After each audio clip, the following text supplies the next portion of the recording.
Hello, hello, hello, and welcome to Fly Nubian Money. My name is Erica, and today I want to welcome you all, first of all, to the show because we have something that is very controversial we're going to be talking about today. We're going to be diving into a conversation about the impact of language in our culture. Now, recently, rap artist GloRilla removed the term, and I'm going to have to spell it for you because I can't say it. And I'll tell you what that is in a minute. But she removed a term, a specific word from her music following backlash. While Lizzo, she faced some criticism back in 2022 for using another term, which I'm not sure if we can say that one either. So I'm just going to leave that blank. And but we're going to explore why these changes are taking place and what it reveals in our society about values, the way we're perceived as Black women, and the way we're perceived as a culture. Today, I have an amazing panel of queens sitting here with me, co-queening and co-hosting. We have the lovely Athena. How you doing, Athena? And then we have our musically talented real estate mogul, la la la la la la. And then, of course, we have the chocolate diva with the Chinese bangs and cuts and dimples and cheekbones. We have the beautiful Miss Moya. She's our business tax professional. How you doing, Moya? All right. So the word that we're talking about that was eliminated from the song by GloRilla is, can't say it, but it's spelled Rearded.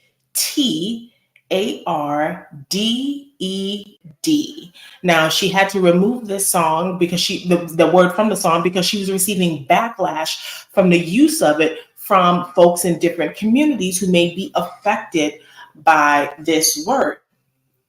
Now, I want to talk to you ladies about that because, it seems like the N word, which we won't say here because, if we can't say the R word, I'm not going to say the N word, and then we have it across the screen there.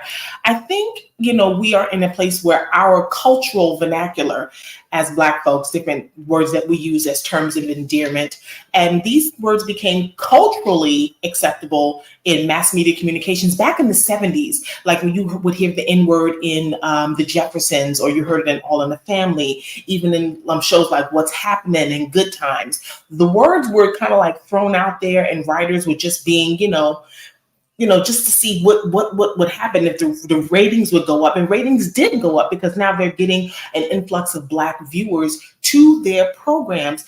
Athena, I want to start with you. What do you think this means for us as a culture, as a community? The word that was put across the screen, she had to eliminate that, but it's not the same push as it comes to the N word. Why do you think that is?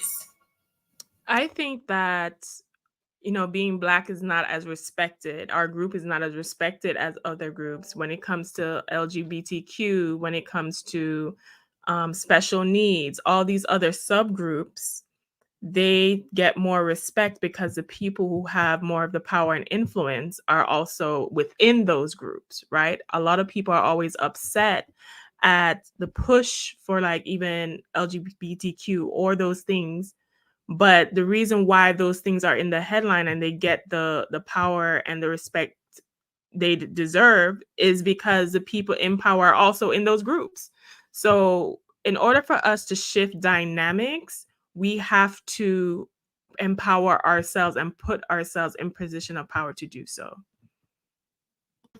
That says a lot because, before anyone can identify, what as those of us of people of color being Black women, before they can identify anything else about us, when you walk in a room, they can definitely identify that you are Black. Moya, what is your input on that? Why do you think, we're having such a cultural challenge with getting that N word being respected versus other words like what is being cut out of GloRilla's song? I think the respect has to start with us. We're not respecting us. Remember back, I think in the mid 2000s, early 2000s, the NAACP, they had a whole funeral for the N word. They marched down the street to say that word is now dead in our community. We will not say that word again. But what happened? It's us that says the word. It's us that even fights to say the word, to say, this is something that's entitled to me. Not knowing every time we say the word, we're reinforcing the origins of the word. So I think that it's us. We're not the ones that's standing up to it for us. I see Lala over there having a private church moment. Lala, what do you want to say? I can see you busting at the seams. I can't. Because you know what? We have to stop it within our own community. I know that some people say that we want to embrace it and cause it as, and say that it's, you know, we are embracing it within our own community, but you have to understand what it truly means to us. And there's a certain thing that you can embrace about yourself, and there's certain things you need to let alone. In my household, we don't use it. I don't listen to it. We don't use it. Now, you know, I'm part of the music industry as well, but the music industry continues to use it. And not only that, these young kids from other cultures, Caucasian, uses it all the time. So I just watched a video last night on TikTok. There's this wonderful guy there who really does fight for our rights, and he calls everybody out, not just other communities, but our communities. And he had this young girl. She couldn't have been no more than 13, okay? And she was rapping to this thing, and she said the N-word like it was nothing. And he got on and said, y'all want to know why they continue to use this? Because they think it's cool and they think it's okay because it's in music. She's 13 years old. Now, she could have backlash for that because some people are definitely doing backlash. But when they feel comfortable because they hear us saying it, they want to have a debate with you on why it's okay. So you need to stop using it, my queens and kings. That is not a good word, never has been, and you need to respect the fact of where it came from and why it's not good for our community. You know, I agree. I truly agree. And I'm guilty. You know, I have used it as a term of endearment. I'm, you know, slap the wrist. I have used it, but you know what? I am also being more cognizant about that because we're going to show a video in a minute, but I noticed that some of the young women, they use the B word as a word of endearment. And I remember, I don't know how old y'all are, but you know, back in the day, like the 80s and the 90s, those was fighting words. When somebody called you a B, you know, you was ready to fight. It was time to meet in the middle of the street. You know, you took your wig off, you took your sneakers off, you put your Vaseline on your face, and you squared up. So I think we need to go back and revisit a lot of what we use as a term of endearment within our culture, because I think we've been so beat down that we're used to beating each other down because we've been beating ourselves down and we've been beaten down so much, so long. Before we go any further, I just want to give a shout out to everybody in the comments. You know, Big Mac, you here every day. Thank you so much, sir. And there's so many of you that are out there. My co-queens here, charge my head, not my heart. If you see some of our regulars in the comments in the chat, just shout them out. And Return of the Mac, honey. Return of the Mac. Return of the Mac, Mr. Big Mac. Before we go any further, I do want to, you know, as we say, pay some bills. I just want to make sure that if you want to make sure that you are tuning in when we're here, make sure you text the word Queens, that is QUEENS, to 87948. And please, please, please don't forget, we're on Spotify. Go on to Spotify and download that and check us out Monday to Friday. And we are there at 1 p.m. and just look up Fly Nubian Money. And if you want to get some resources and some courses underneath your belt to establish your legacy of wealth in your family, go on over to flynubianmoney.com and check out and see what Dr. Boyce and the friends over there have for you. I'm sure there's something for everyone. Now that I got that out of the way, let's talk a little bit about our friend GloRilla. She has a video out here, and although she's saying some stuff and some words were deleted and some words were bleeped, I see a whole lot more that's disturbing to me in this video. So I want your opinion down in the chat. Once we look at this video, you tell me what you see. So we're going to roll the video and let's just take a look and see what Miss GloRilla is doing and saying.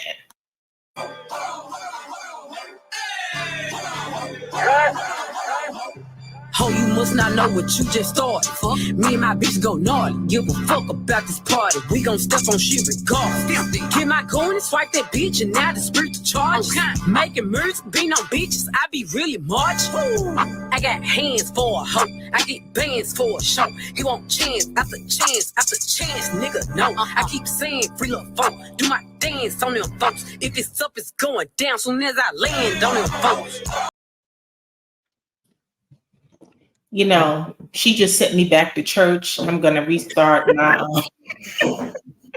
Erica's gonna douse herself in some holy water. I got to get rebaptized because clearly I'm a sinner all over again. Athena, you are our pop culture princess. You know, I realize how old I am when I look at these videos. I'm accepting and embracing the fact I've been here a minute. So I need you to explain to me, Athena, as best as you can, what the hell was that? That was a video. So this is my first time actually seeing that video and listening to that song. I'm not even gonna lie, on the good Lord's internet, I do like some GloRilla songs. Okay, I do like when it's 7 p.m. Friday, it's 95 degrees. I ain't got no ninja and a ninja ain't got me. You know, I do like a little ratch every now and then to balance out the bougie. However, not too much a fan of this song. The beat is good, but I didn't like, I don't know. With a lot of these artists, they're experimenting with their sound, with what appeals to people. So what I will say about that video is at least she was able to course correct herself when she realized that it wasn't being well received because of the word in the song, and she changed it. So that is what I will give her credit for her course correcting herself. Now, the other stuff I didn't really like. I like the songs that have a nice bop, but it was a lot of B words. It was just more aggressive than I usually like from her. Lala, are you familiar with her? You know, we're both. I've done some music. You're currently, and you're not familiar with it either. Okay, so I what's can't. so, I just can't. There's some things I can't do. That I can't do this. yeah. So since you're not familiar with her, like you know, like I'm not that familiar with her. I know her name. What was your first impression upon seeing that? What was your first impression, not being familiar? What are you saying? Because I can't understand nothing that you're saying. Y'all caught the word to call it out, because I sure didn't catch the word. I must be like, I feel like the 92-year-old woman in the room. What you say, baby? Can't hear you. Because it's just so slurred and so ridiculous that I can't. But I did catch other words. So I was like, y'all calling out the R word. Why aren't you calling it being called a hoe?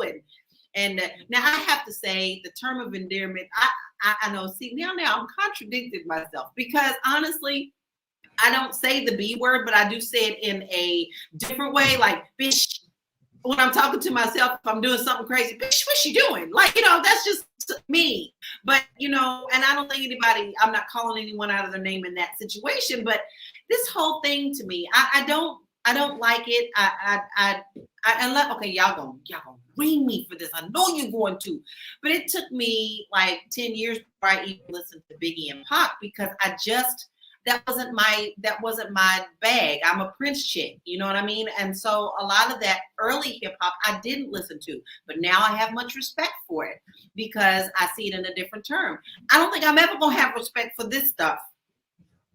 No. It's hard to respect, and it's hard to grasp, because it's painful on the ear and it's also painful on the eye to see the way women have degraded themselves. And I mean, they may not even feel that it's being that they're degrading themselves, but it's the appearance of they look uncomfortable. It makes me uncomfortable to look at them, because there's one thing that Bill Cosby said, and even though he's gone through his trials and tribulations, he said it best. Once you take your clothes off, you can't put them back on. So Moya, with that, what was the first thing that you noticed upon seeing that video? And are you familiar with GloRilla? Well, I'm about as familiar with GloRilla as anybody here on this panel. But my biggest thing is that this isn't anything new. I think you said something really important, Erica, is that one, it's our age. We're just like, oh my gosh, what's happening? And we start thinking, what are the people behind me going to see? What are they going to think? But we have to take a moment and step back. I'm so glad that Lala brought up when Biggie and Tupac came around, because we have to also remember there's Little Kim, there's Foxy Brown. When Essence did an article on Little Kim, they didn't even interview Little Kim because they felt so appalled by how she was displaying herself. But they felt pressured that they had to start recognizing this up and coming at the time different genre. So I think it's important that we understand and have an overarching question is, why is this acceptable in our community, period? Like, why are we okay with women presenting themselves? Like, I don't see Katy Perry doing this. Like, I don't see Taylor Swift doing this. Like, I'm sure they do it. Miley Cyrus does it within a video, but then they go back to how they present themselves normally. But for us, it seems like this is our go-to. Like, this is our template that we use. Yeah, it seems as if, I mean, I think back to the MC Lights and the Moni Loves of the day, you know, the era of rap for women. And then, you know, I look at now and it's like, it seems as if the quest and the fight for women to be heard during that span of time, it has been so diminished by what's happening today. Like, you know, the women obviously are not writing their raps. Many of them have ghostwriters, and those ghostwriters are men. So now the representation of the women is just, you know, just go stand in front of a camera with your belly out and your breast out and just do what I say. And it's almost like they're being pimped. And it's almost as if they're a tax write-off, to be quite frankly honest with you, because after one or two albums, you really just don't hear from them anymore. But I want to move forward and talk a little bit about cancel culture. Do you think cancel culture is the answer? Do you think canceling people is the answer? Or do we just kind of need a hip hop mass media reform? I'm going to start with you, Lala. What do you think about that? Is cancel culture the answer, or do we need to reform the entertainment industry as a whole? I think that's I think that there's two answers in that. Number one, for many, many years, if you go back to listen to a lot of the juke joint stuff from 20s and 30s, you're going to hear a lot more raw than you think you do. Grandma was listening to that stuff and they were going to juke joint. Okay. But it was also put into context that you were in the juke joint and you didn't do this outside of the juke joint.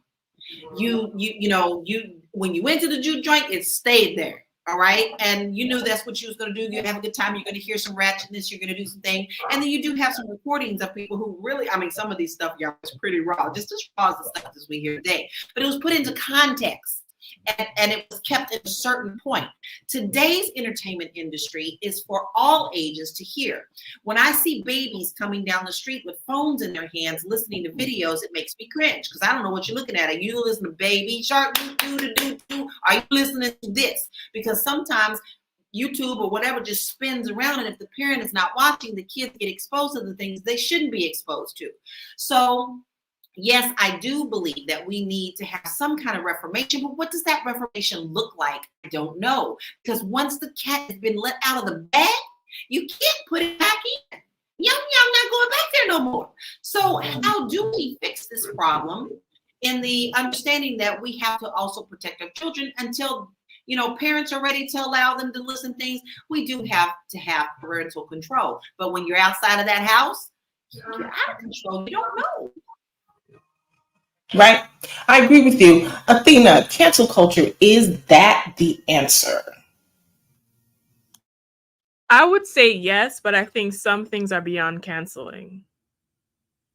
Like certain entertainers, certain rap as a genre as it stands in hip hop right now, canceling GloRilla is just going to be like a three-headed hydra. You chop one head off and another head is going to grow back in its place, right? So I think the reformation needs to come with ourselves if that is going to happen. But I do want to play devil's advocate for a minute here, because GloRilla, right, similar to what Tyler Perry was saying with just highbrow Negroes, right, being upset about how he always doing the same rinse and repeat template for his movies.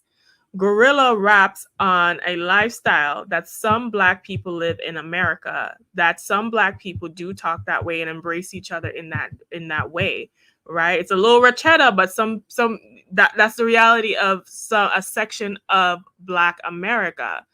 Is she wrong for rapping like that? GloRilla, as I see in the video, maybe I'm not as perturbed by it. I don't know if it's because I'm a millennial, but also I see a lot. I remember I drove past the high school and I'm looking, these girls got 40-inch busts down. They look like the rappers. And I remember saying, why do we have to do this? Like, as Black women especially, we can have so much range. Like, if you see me on a day-to-day, I'm in a different look. You might think I'm a different woman on a day-to-day, right? We don't have to be these copy carbon templates looking like a female rapper. Who said that was even the idea? A lot of them have relationship problems, can't keep a man, or the man be low-key essay, have all kind of issues in the background, can't stay faithful like Cardi, Offset and stuff. So I think we have to look at, if we are going to cancel GloRilla, we really got to just cancel the whole genre. That's interesting, because I think canceling the genre, there's a lot more to be canceled. It wouldn't just be hip hop. It would be different production companies. It'd be different films. It'd be different directors, different producers. It'd be so much. And then we probably wouldn't have any media at all. Moya, what is your take on cancel culture? What do you think? Is that the answer? Well, I definitely don't believe cancel culture is the answer. I do agree with Athena, and I'm so glad that you put that into play, Athena, that some people really like that. She's just reflecting who they are, and that's okay. So by canceling GloRilla, you'd be effectively canceling how they want to represent at this moment. The one thing that I found interesting, and Lala, I do like it when you add in like a level of historical aspect. I feel like, haven't we as women always like looked up to different women that we see on TV and say, I want to be like that? So is the question really like, how do we decide these other types of women that we decide to want to emulate?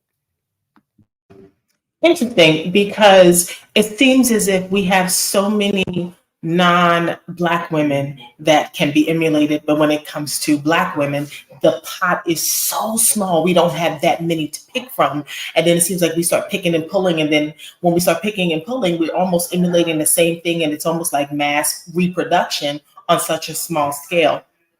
For those of you watching, we just want to say thank you and welcome to Fly Nubian Money. And if you're just tuning in, we are talking about GloRilla. Now, if you're wondering what word we are talking about that she had to eliminate from one of her songs, we're going to put it at the bottom of the screen. That is the word there, RETARDED.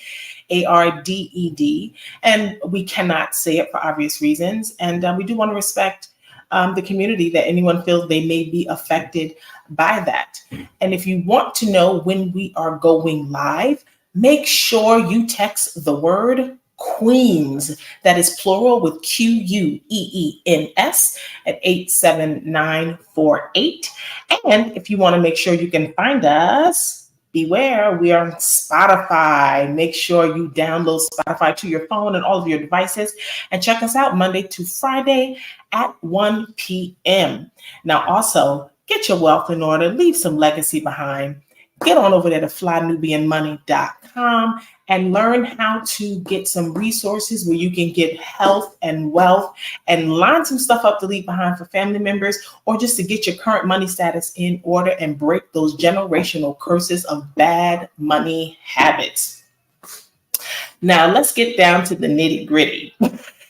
In the 90s, the N-word took a spike, so to speak. Like I said, it was, it took a little bit of an introductory in the 70s with some TV shows with younger generations. But in the 90s, we got bombarded with the N-word.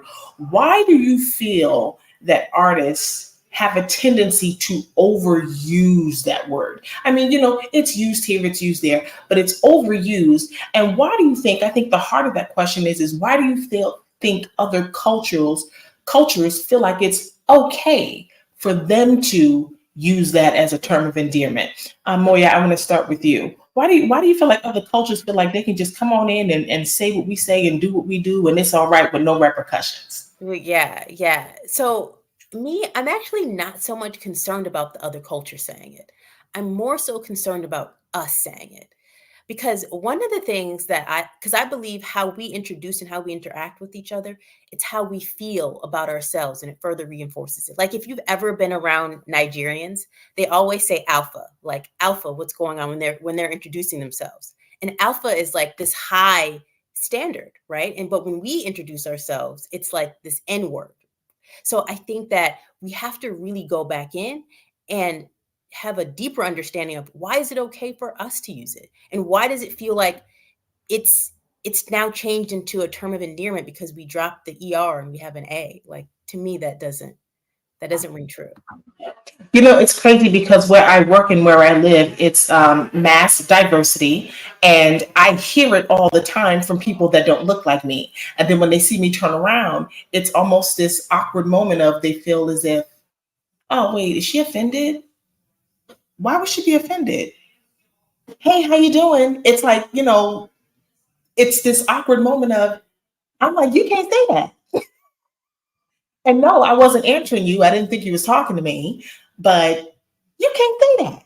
So why is it that you, Athena, I'm bouncing over to you. Why do you think that other cultures feel like it's okay and they're comfortable with just saying these things? Well, I think that we have normalized it within our culture, within popular culture. So I think with our normalization of it, they think it's normal too. I remember I had a conversation with a Jewish coworker one time, and she was asking me, why does our community use the N-word? Because they have a word too, but it's like never to be used. And my response to her was, well, I can't really give you a response to that as to why it's just normalized in our culture. I think we tried to take it back, but regardless, I don't think any other culture should be using it regardless. So whether or not we're using it or not, like I always question why you want to use it, you know? So regardless of that, but I just basically told her, I said, look, the Black community is very complex and we have a lot of issues going on, and this is where we're at with it right now. I just keep it real with my non-Black friends on Wagwan, because I just don't have time to like go into this deep discussion of nuance with you, but just know that you're not supposed to use the word, right?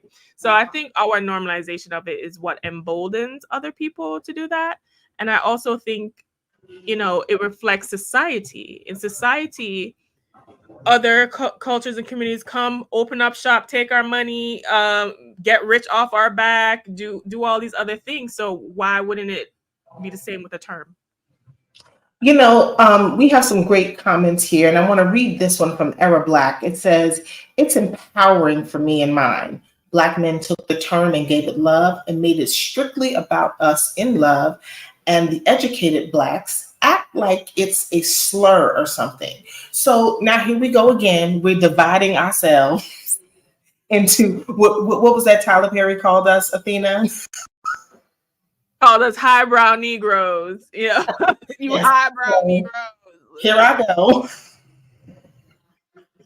Listen, Here I'm I rather go. highbrow than lowbrow. Okay, I got my brows up. Okay, so what do you think about that, Athena? Do you think why are we always divided amongst each other? We're divided with complexion, and now we're divided between the highbrow and the everyday brows. Like, why is there such division among us? All We right, can't agree on nothing. listen. All right, we're going a little deep today. I know some of y'all ain't gonna be able to keep up, but I'm just gonna preface this saying this. Human behavior will always seek to establish power. And because we are a group that is marginalized and lack power, we seek power within our own group now because we cannot get it at large. So we need these different class systems and different ways to separate so you can feel important, so you can feel powerful, because within the context of our group, because we're not experiencing that power overall. Come on in, Moya. I see you, Moya. I love that, Athena. I love that you said that, because I feel like it's so true. I feel like it was true in a time of like when it was used against us, when the white man would say it against us in a derogatory term, and they would say it with the A at the end, right? Because where it started was in the South, and just the vernacular of the South, it's not pronounced correctly. So I get this whole take back mine, but that's just really how it was said, even in a derogatory way. So I get it when we didn't have it then, and we attempted to take ownership of it, to say, you know what, sir, or Matt, or however you wanted to term him, your words are not going to hurt me. But I feel like today, especially when we have, and I'm really open for this discussion, in 2008, when we had Barack Obama elected as president of the United States of America, when we have Kamala Harris running for president of America, now we're saying right now that we don't have power. We have Robert Smith, who has a venture capitalist firm, and he's worth like, what, $8.2 billion. We don't have power? What kind of power are we looking for if we don't start saying we have this power? We don't have power. Looking for someone to give us power. We have it. No, we do not, because those people are. I think it depends on how you determine. We don't have power as a group. We don't have power as a group. So just because we have a figurehead like Barack or Kamala or Robert F. Smith, we do not have way power that we vote. That's who usually wins. So that's power. If we're talking about economical power, the amount of money that we have as a unit, if we decided to all come together, our GDP would be larger than some countries. What power are we looking for? We already have it. We have to acknowledge that we have this power. We're not using it because. But you know, the thing is I think we are not utilizing our power correctly. Right. She said that's the key. That's the key, queens. We are not using it. We are not backing it. We are not supporting one another. That is the key. And until we unlock that door at our own community, we can't expect for our community to be stand together, united in any kind of way, as long as we are fighting the young and the old, the light and the dark, the everything. It's all, we always have problems within ourselves. So until we realize that our dollars are very powerful, because we got to stop giving away to other communities. Where do we buy our hair? Where do we buy? You know, it's always other communities that we're relying on. And then the first thing that we want to do when we hear that Lil Ray Ray opened a store down the street is, I ain't buying that from that. Did I just not speak the truth? They will go down the street, down the corner for another business because they don't want to buy from Lil Ray Ray. And until we stop this mess within our own community, we will not gather that power. You know, I want to highlight something that Big Mac said. He said, we have the power, but we don't put it in our community. And I want to go back, and we have economic power, but we don't put that in our community. Now, I'm going to go back here. Now, y'all know how I feel about the political thing that's happening, and I'm not going to stay on it but for about 35 seconds.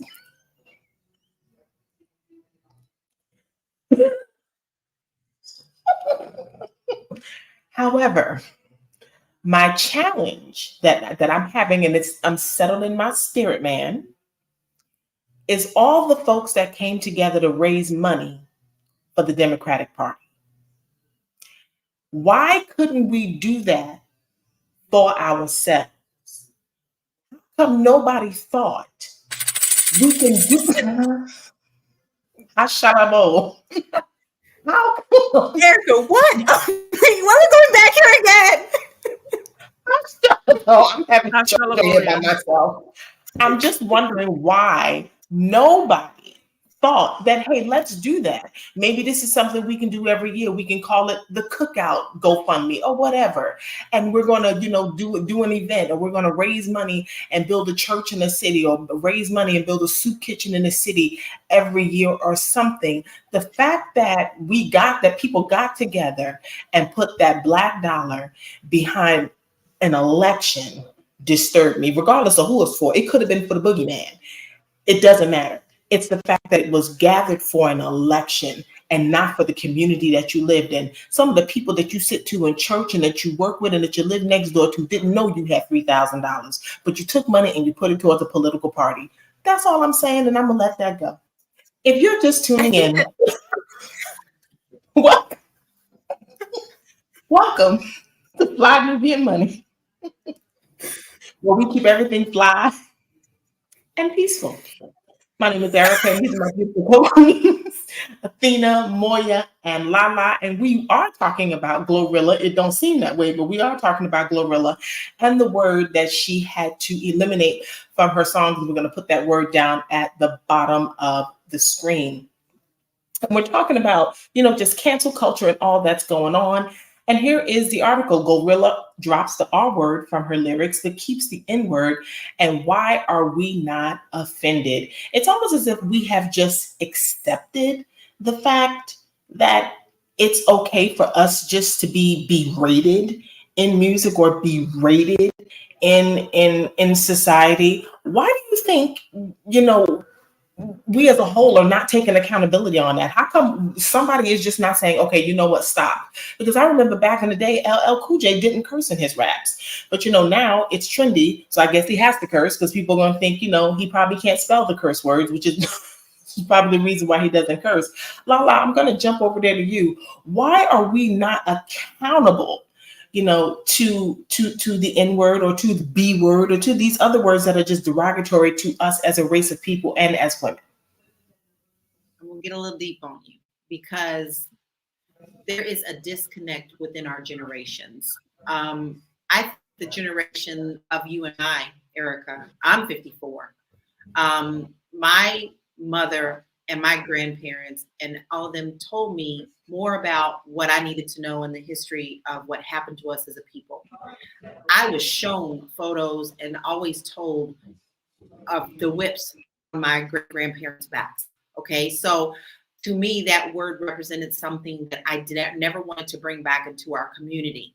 Then we had such a horrible, horrible situation with our families, drug use, all sorts of things, not just that, where families and mothers and parents were not raising their children. There was a disconnect. So now those kids had to get together and create a culture of their own, and that's when they embraced it. So we have a disconnect within our own culture, because as you can see, some of our comments have said, I use it as a term of endearment. And I'd be curious to know if you use your era, since you talk about that, you use that as a term of endearment, I would be curious to know about what age range you're in. Because I think what we're going to see is if we really do the research on it, we're going to see that there is an age gap to where it's acceptable and where it's not.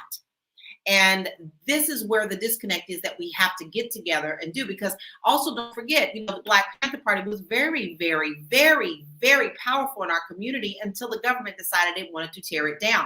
So as long as the government wants to tear our communities apart, where do you think that drug situation come from, y'all? They're the ones who put it in our communities.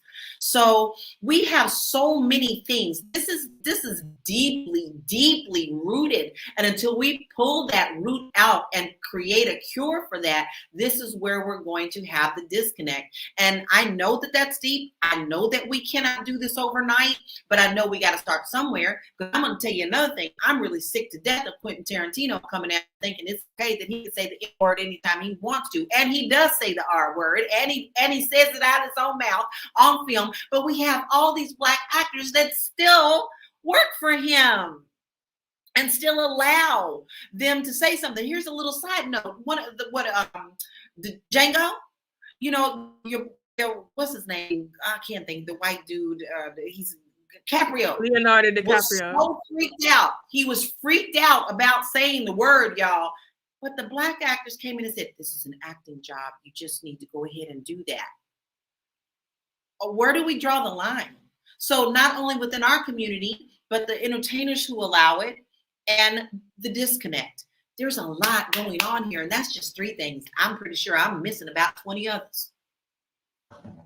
Yeah, it seems as if we become the carpet to wipe your feet on, doesn't it? You just come in, you know, I need you, but we just need you as a carpet to wipe the feet on, and so that we can, you know, clean our shoes up, clean the mess off of our shoes, and get things right. I want to, what was it? I saw a comment that really rang out to me. Oh, where is it? I blame the fathers in the household for the behavior of women today.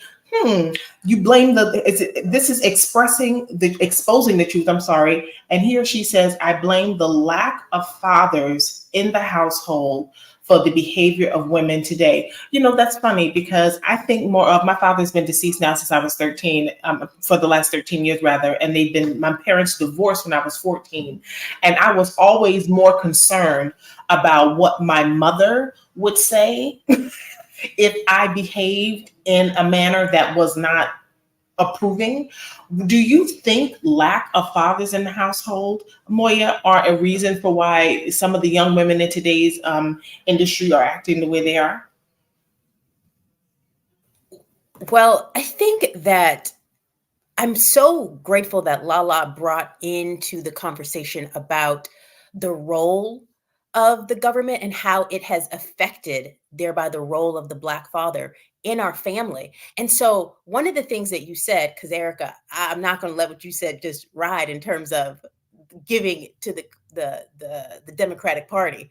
So one of the things that I want us to understand is the government has a real role in the state that we're in now. So 1990s, Clinton is in office. He's the one that says, when you get caught with crack cocaine, it's 100 to 1. So that's why we have this mass proliferation of incarceration. 1980s, drugs are allowed to go into our communities with COINTELPRO. Even before that, 1972, Nixon said we have this war on drugs when drugs were at an all-time low, but it was really code for we need to find a way to get the Negro back under control because now they have all of these new abilities under the 1964 and 65 Civil Rights Act. So we have to really understand when it comes into government, this is why it's crucial that we need standing meetings like the one that took place when Kamala just initiated her running, that immediately can say, I see a candidate that is for me. Let me raise as much money as we can to make sure that they get into office, that they're going to push the agenda that we need. Because as we can see, the government has a really huge role of it affecting us directly. And so the lack of Black people in our families with the dads, that makes a big difference. So we have to really make sure that it's all tied together. You know, you both talked about Lala and Moya. You both made a valid point about almost like history being washed away, people not understanding the history of where we are and where we came from and some of the things that we've gone through. Do you think that that is a subtle ploy as to wash away historically what we've been through as a struggle, to wash away the history, to wash away so it doesn't seem as bad, so that this behavior of the N word and the R word and things of that nature being utilized in society so loosely? Do you think that that is a way, that's a ploy just to kind of erase our history and to recreate something else like it's always been okay? Lala, I see you nodding yes. What do you think? I have to speak on that because that is exactly what they are doing as we speak. This is not something that they're planning to do. They're already doing it in Florida, Texas, Mississippi, Alabama. All of the states down in the South are our test pattern for what is coming on. Now, I know this is not a political show. We're not going to go there. But if you want to see what they are doing, and they're basically telling you in your face. Project 2025 will tell you everything that they are doing. And this is why it's so important to pay attention to who's on your freaking ass ballots, guys, because these women, these mothers that are down there, the libertarians are doing the jailers and all this stuff, and they're getting in to help ban these books. They are getting ready to doggone arrest librarians, okay? Librarians, just for having books. So yes, this is exactly what they want to do. This is the agenda of erasing what has been done to us. What I don't understand, and I also have respect for the Jewish community, very much so. But why is it okay for us to accept the horrendous things that were done to that community and try to erase ours? Ours is just as important. So we need to fight to continue to have these things done. It's more than just saying, well, we'll just teach it at home in our schools. No, babies, it's good home, teach it at home, but it also does need to be taught in schools because not everyone at home knows the history. So what they're doing is whitewashing. You heard what I said, whitewashing everything and making sure that we stay divided and nothing is being taught to these kids, these other kids who are thinking, oh, well, should we be sad because our parents don't slaves? You know, now you got 5-year-olds worried about that. But this is what they're doing. That's how they're standing on the back of this. We're not responsible for what we've done to you, but you are responsible for continuing it on, period. Whew. Moya's having church. Moya. Lala, we're going to get a love offering. Put your Cash App up. We're going to send a love offering over to Pastor Laura Lala Key. We're sending a love offering. If you are just tuning in, you are watching Fly Nubian Money. My name is Erica, and we are talking about GloRilla. And I think we do have another clip that we're going to upload in a minute. But GloRilla, she had to drop the R word from her lyrics, but she was able to keep the N word. And it's a little offensive, and it really makes you take a step back to see where we are as a society and as a people. Because I think, with her being the age she is, I'm not sure how old she is, but she clearly looks young, is just not aware and well versed in the struggle of what we've gone through as a people over the last 45, 50, 60 years. She just doesn't have a clue, and is just kind of, just being put out there. But I want to talk a little bit about, we do have a clip. She is a distraction, but we have a clip, but I want to ask this new term that's going around called industry plant. And, we've seen those before.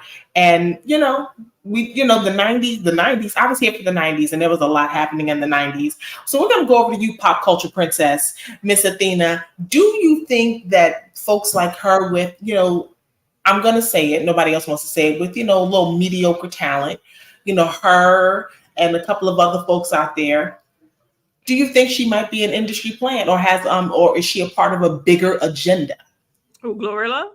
Yes.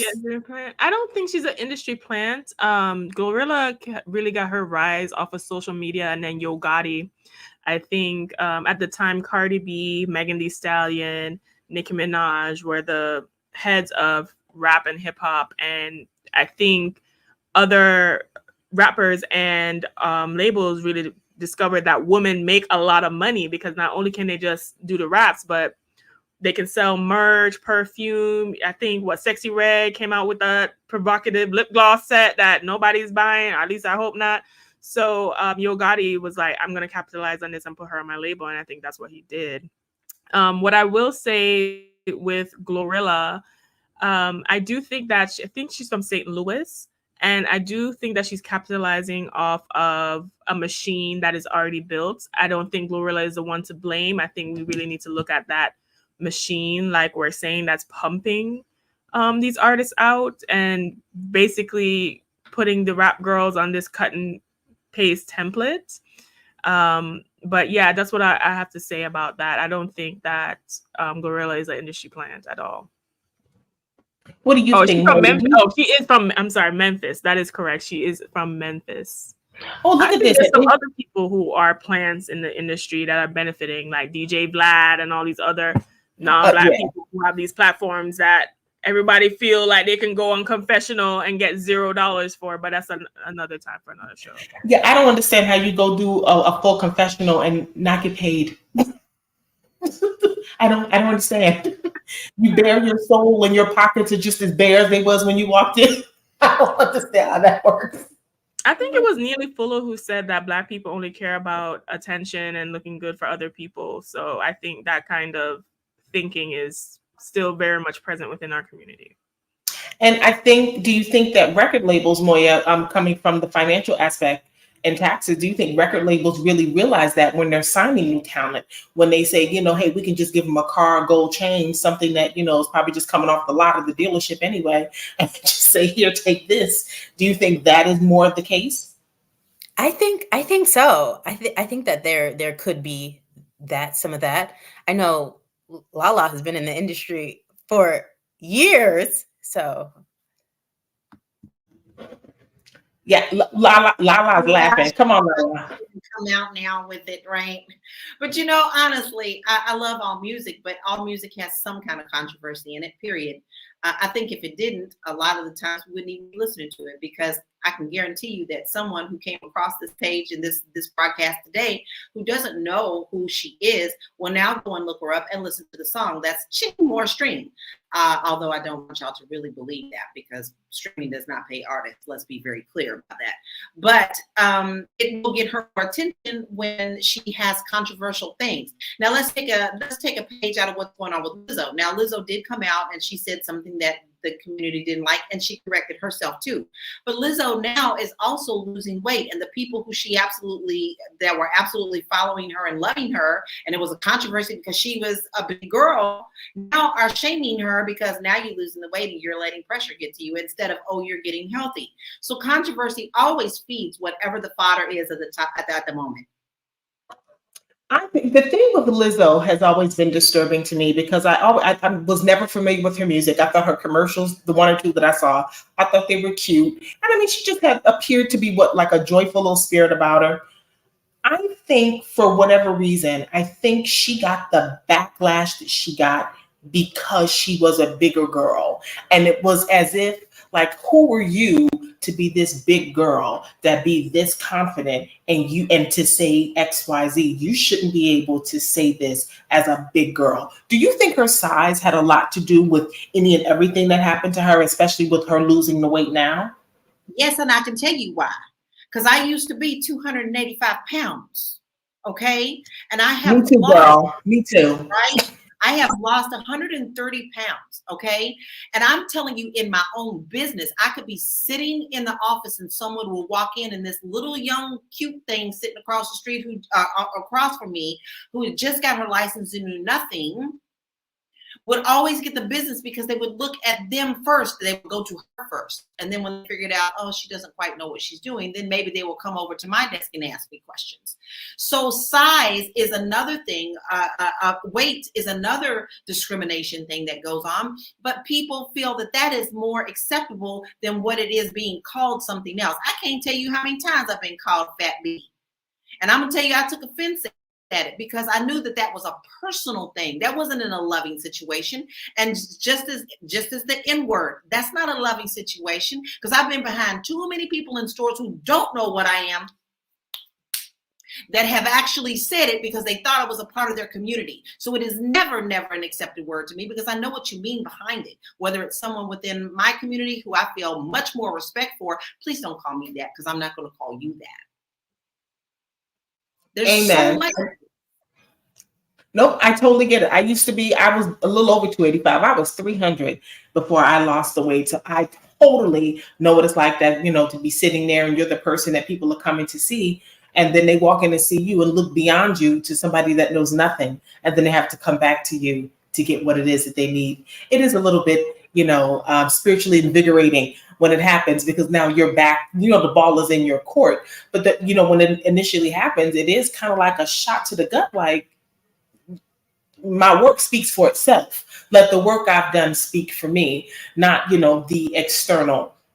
What I've learned, even been reminded of recently, is competence and ability does not overpower people's biases, connections, and those things. Like, we have this, concept that ideally we should live and abide by these things, but that's not how society is, and that's not how people operate and function. We do have these biases. We do indulge in these things. GloRilla is popular because her music does appeal to people in that community, and also the sides of ourselves that enjoy those things, right? The sides of ourselves that enjoy those things. On girls' night, you're not listening to no church. Okay, you're not listening to no Marvin Sapp on a Friday night. You listening to GloRilla telling you, thank God it's Friday, and there's 95 degrees outside, and you're going to act up and get in trouble. So we need to also look at and be okay with that. Be okay with there's aspect of human nature that appeals to that side. There's a lot of men in the comments, and we can run through some of the comments, trying to virtue signal when they themselves know they might like a lady in the streets, but something else in the sheets, right? That something else in the sheets side might bop it to a gorilla or two, right? Or they might go to a Magic City and say, "Oh, I'm just here for the," or I'm just here for the wings. I'm just here for the wings at Magic City. Okay, you're just there for the wings, because no other wing place can serve you. Like, right. Of our own hypocrisy.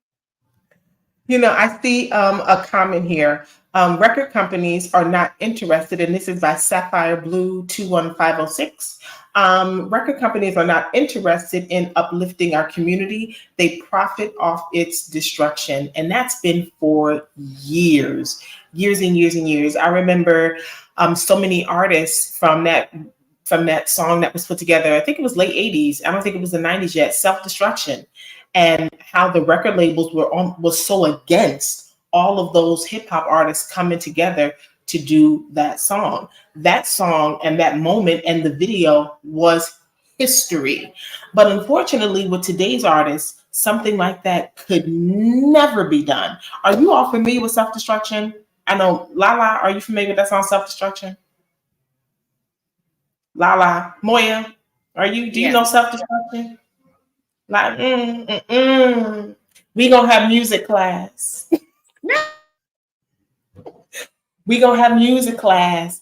My pop culture princess, I'm not even gonna ask you. I'm glad you didn't, because I was like, what is she talking about? Is that like, is that an album that I didn't listen? Is that a group?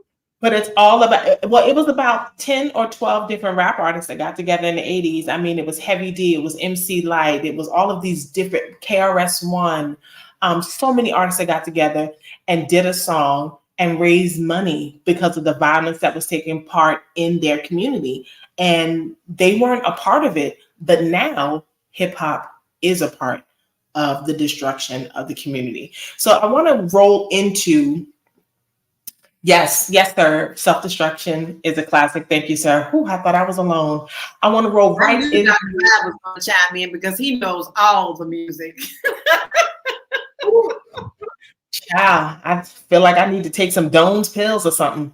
All right, what I want to do is before we close out today's shows, I want to get final thoughts. And we're going to do a round robin. And Moya, I'm going to start with you. What are your final thoughts, and how can people find you on this thing called social media?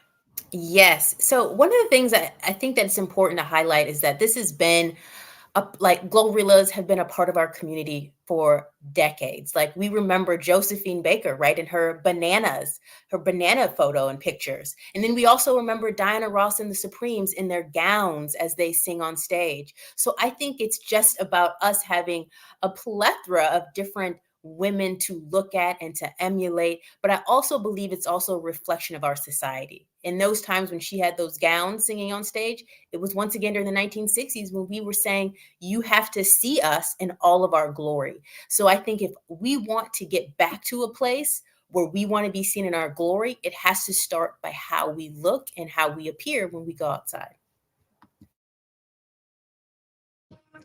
And how can we find you, Moya?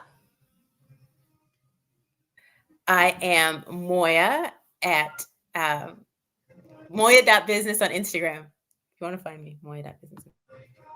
All right, you all make sure you go out there and you find Miss Moya, because she is a business tax professional. La, la, la, la, la. We want to hear from you. What are your final thoughts, and where can people find you on these social media streets?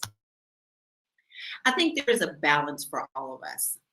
Just like I talked about earlier, there's a time where you can be ready. I have a ratchet playlist when I'm ready, right? But I also know that's not something that I want my nieces, my nephews to be around when I'm in that mood, okay? I'm not always in the Marvin Sapp area. I'm not always, even though I sing for church, but you have to understand also the church also doesn't, the hardcore church does not allow for any kind of love of secular music either, okay? A lot of them say you can't do both. So I think it's important that we understand in context what this means. We also need to make sure that our children understand what that word really means and where it came from, because we're the ones who are responsible for teaching them where this came from and why.